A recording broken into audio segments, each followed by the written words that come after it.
The Ica stones, a collection of engraved stones from the Ica province of Peru, have been proposed by some as evidence for the existence of lost continents or advanced ancient civilizations.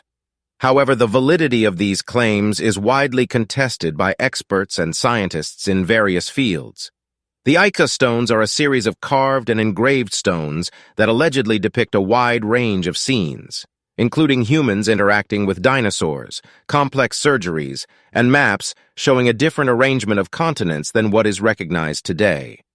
Some proponents of alternative theories suggest that these stones provide evidence of advanced knowledge, lost continents, or even contact with extraterrestrial beings.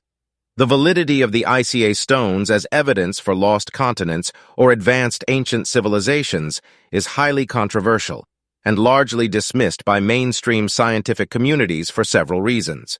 Many experts have raised concerns about the authenticity of the Ica stones. The stones first gained attention in the 1960s, and there have been allegations of forgery and fraud associated with their creation. Some researchers and investigators have suggested that modern individuals may have carved these stones to intentionally deceive or profit from those interested in alternative theories. The Ica stones reportedly depict humans coexisting with dinosaurs, which contradicts established paleontological and geological evidence. The scientific consensus is that dinosaurs became extinct millions of years before the emergence of modern humans.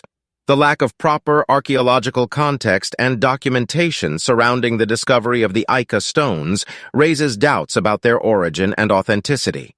Without a reliable provenance, it's challenging to determine their true age and cultural significance. Skeptics have pointed out that the carving techniques and artistic styles seen on the Ica stones are consistent with the tools and techniques available during the time they were supposedly discovered, rather than reflecting advanced ancient technologies. In 1977, two producers for BBC TV traveled to Peru to film a number of stories for a program called Pathways to the Gods in the Chronicle series. Toni Morrison and Ray Sutcliffe, who specialize in film reportage from South America, were chiefly interested in ancient trackways and the Nazca lines, but included the mystery of the Ica stones. Morrison, who has visited Peru on a regular basis since 1961, went on to write the book Pathways to the Gods, 1978.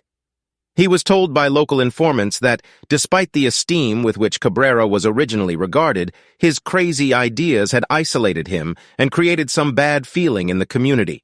Sutcliffe told FT that they had located and filmed Basilio Uschuya, the only forger of the stones ever identified. Uschuya's homestead stood out from those surrounding it as the only one with a TV mast and an electricity generator. Far from being an illiterate peasant, Sutcliffe said Uschuya was intelligent, proud of his achievement, and had a great sense of humor. He proved it to the TV crew by taking a fresh stone about 1.5 inches long, its patina the result of being baked in cow dung and massaged with boot polish, powered up his dentist's drill, and carved an ancient legend of BBC TV. Today, the stone sits on Sutcliffe's desk as one of the most unusual paperweights in the world. Inaccurate geographic depictions.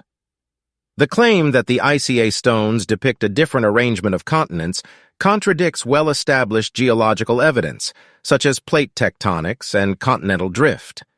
Our story has several possible beginnings, but we'll start on the 13th of May, 1966, in Ica, the capital town of a small Peruvian coastal province, some 186 miles south of the capital Lima.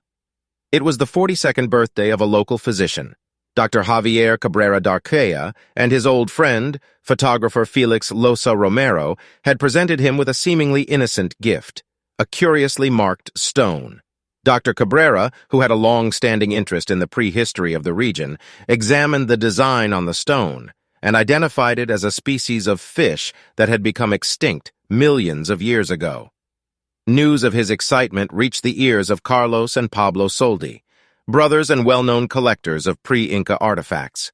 They showed Cabrera thousands of similarly marked stones found in the nearby Ocucaje region and told him that they had repeatedly failed to interest archaeologists in investigating the area.